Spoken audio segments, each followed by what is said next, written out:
Cinderella by Roald Dahl. I guess you think you know the story. You don't. The real one's much more gory.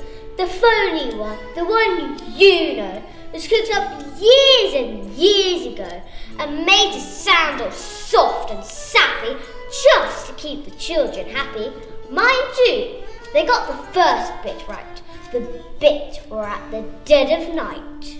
The ugly sisters, jewels and all, departed for the palace ball. Bye, Cindy. Oh, darling, little Cinderella was locked up in a slimy cellar, where rats who wanted things to eat began to nibble at her feet.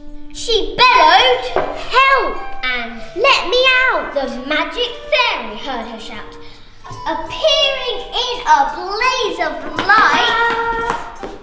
She said, "My dear, are you all right?" "All right," cried Cindy. "Can't you see? I feel as rotten as can be." She beat her fist against the wall and shouted, "Get me to the ball. There is a disco at the palace. The rest have gone and I am jealous. I want a dress, I want a coat, and earrings, and a diamond brooch, silver slippers, two of those, and lovely nylon pantyhose." There you go. The fairy said, "Hang on a tick." She gave her wand a mighty flick, and quickly in no time at all, Cindy was at the palace ball. It made the ugly sisters wince to see her dancing with the prince. The prince himself was turned to pulp, and all he could do was gasp and gulp. Then midnight struck. She shouted, "Heck, I've got to run to save my neck." The prince cried, "No, alas, alack." He made a grab to hold her back as he shouted, "Let me go." The dress was ripped from head to toe. She ran out in her underwear and lost one slipper on the step. The prince was on it like a dart. He pressed it to his pounding heart. "The girl this slipper fits," he cried, "tomorrow morn shall be my bride. I'll visit every house in town until I've tracked the maiden down." Then, rather carelessly, I fear, he placed her on a crate of fear. Quick as a flash, one ugly sister, the one whose face was blotched with blisters, sneaked up and grabbed the dainty shoe, and quickly flushed it down the loo, and in its place she calmly put the slipper of her own left foot. Aha! You see, the plot grows thicker, and Cindy's luck starts looking sicker. Next day the prince went down to knock on all the doors in town. In every house the attention grew. Who was the owner of the shoe? The shoe was long and very wide, and average foot got lost inside. It also smelled a wee bit icky. The owner's feet were hot and sticky.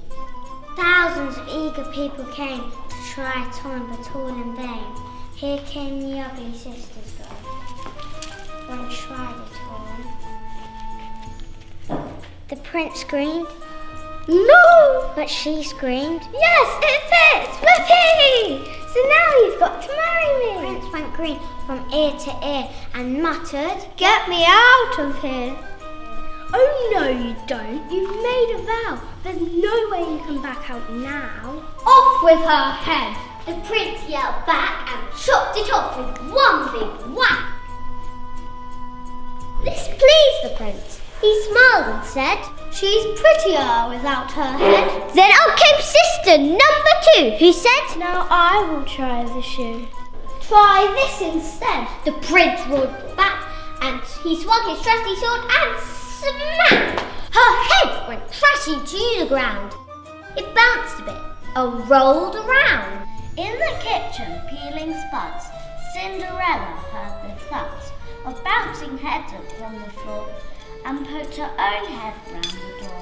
"What's all that racket?" Cindy cried. "Mind your own biz," the prince replied. Poor Cindy's heart was torn to shreds. My prince, she thought. He chops off heads. How could I marry anyone who does that sort of thing for fun? The prince cried. Who's this dirty mutt? Off with her nut! Off with her nut! Just then, appearing in a blaze of light, the magic fairy hove ta-da! Her magic wand went swoosh and swish. Cindy, she said, come make a wish, have no doubt. I will make it come about. Oh, kind fairy, this time I'll be a bit more wary. No more princes, no more money. I've had my taste of honey. I'm wishing for a decent man. They're hard to find. Do you think you can? Within a minute, Cinderella was married to a lovely fellow, a simple jam maker by trade, who sold good homemade marmalade.